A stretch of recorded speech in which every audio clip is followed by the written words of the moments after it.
नमस्कार मित्रों, सगुण भक्ति काव्य धारा में राम और कृष्ण दो प्रमुख आराध्य देव के रूप में प्रतिष्ठित हुए। इसमें कृष्ण बहुआयामी और गरिमामय व्यक्तित्व द्वारा मानवता को एक तागे से जोड़ने का आदर्श प्रस्तुत करते हैं। सगुण कवियों ने प्रेम और हरि को अभेद्य माना। प्रेम कृष्ण का रूप है और स्वयं कृष्ण प्रेम स्वरूप हैं। प्रस्तुत चयन में भारतीय संस्कृति की पूर्णता के आदर्श कृष्ण के बेहतरीन दोहों और कविताओं का संकलन किया गया है। मोहन लखी जो बढ़त सुख, सो कछु कहत बनय, न नैनन कै रसना नहीं, रसना कै नहीं नैना। श्री कृष्ण को देखकर जैसा दिव्य आनंद प्राप्त होता है, उस आनंद का कोई वर्णन नहीं कर सकता, क्योंकि जो आंखें देखती हैं उनके तो कोई जीभ नहीं है जो वर्णन कर सकें, और जो जीभ वर्णन कर सकती है उसके आंखें नहीं हैं। बिना देखे वह बेचारी जीभ उसका क्या वर्णन कर सकती है।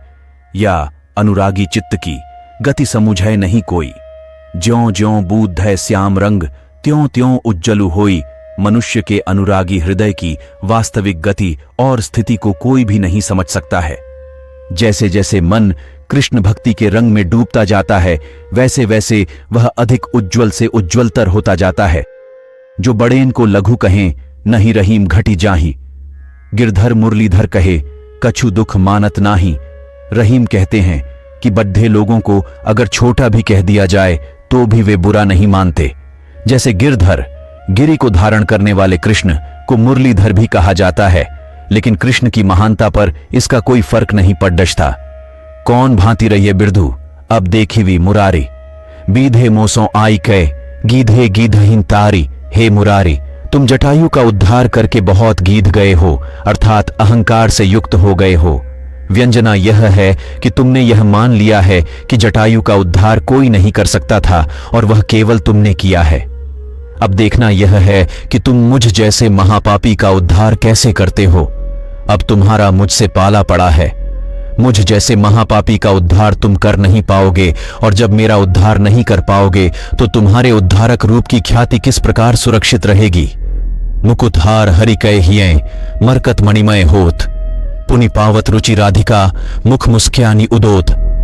श्री कृष्ण के हृदय पर पड़ा हुआ सफेद मोतियों का हार भी उनके शरीर की श्याम कांति से मरकत मणि नीलम के हार के समान दिखाई देता है, किंतु राधा के मुख की मुस्कुराहट की श्वेत कांति से नीलम का सा बना हुआ वह मोतियों का हार फिर श्वेत वर्ण कांति वाला बन जाता है।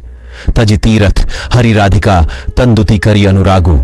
जिहि ब्रज के लिए निकुंज मग, पग पग होत प्रयागु। वे कवि कह रहा है कि तू तीर्थ छोड़कर श्री कृष्ण एवं राधिका की शारीरिक कांति के प्रति अपना अनुराग बढ़ा ले, जिससे कि ब्रज के विहार निकुंजों के पथ में प्रत्येक पथ पर तीर्थराज प्रयाग बन जाता है। भाव यह है कि श्री कृष्ण एवं राधा के प्रति भक्ति बढ़ाने से करोड़ों तीर्थराज जाने का फल प्राप्त होता है। नीकी दई अनाकनी, फीकी परी गुहारी। तज्जो मनो तारण बिरदु, बारक बारनु तारी। ईस, हे नाथ, आपने तो मेरे प्रति पूर्ण उपेक्षा भाव अपना रखा है। इसका प्रमाण यह है कि मैं अपने उद्धार के लिए आपसे अनेक बार प्रार्थना कर चुका हूं, किंतु मेरी प्रार्थना आपके कानों तक पहुंचती ही नहीं है। बिहारी यह उत्प्रेक्षा करते हैं कि भगवान ने एक बार हाथी का उद्धार किया, उसकी आर्त पुकार पर दौड़े चले गए। उसका उद्धार करने में वे इतना थक गए हैं कि अब उद्धारकर्ता कहलाने की प्रकृति को ही उन्होंने त्याग दिया है। तुलसी, हरि अपमानते होई अकाज समाज।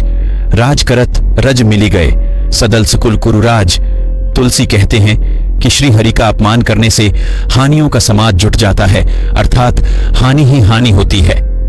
भगवान श्री कृष्ण का अपमान करने से राज्य करते हुए कुरुराज दुर्योधन अपनी सेना और कुटुंब के सहित धूल में मिल गए। राधा हरि, हरि राधिका बनी आए संकेत। दंपति रति विपरीत सुखु, सहज सुरतहूं लेत।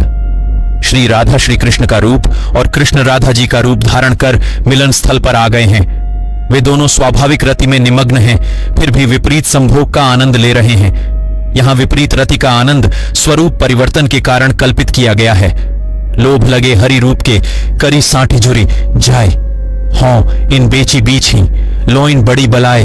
नायिका सखी से कहती है कि हे सखी, मेरे ये नेत्र एक दलदल की तरह हैं और इन्होंने मुझे बड़ी मुसीबत में डाल दिया है। मेरे ये नेत्र रूपी दलाल प्रियतम कृष्ण के सौंदर्य रूपी रुपए के लोभ में पड़कर उनसे साठ गांठ कर बैठे हैं। इस प्रकार इन्होंने मुझे बीच में सौदा करके प्रिय को सौंप दिया है। मोहन मूर्ति श्याम की अति अद्भुत गति जोए, वस्तु सुचित अंतर तऊ प्रतिबिंबितु जग होए। कृष्ण की मोहक छवि अत्यधिक अद्भुत गति वाली प्रतीत होती है। वे हृदय के भीतर निवास करते हुए भी सारे संसार में प्रतिबिंबित हैं। यहां वैचित्र्य यह है कि श्याम की मूर्ति हृदय में है, किंतु उसका प्रतिबिंब सारे संसार में दिखाई पड़ रहा है।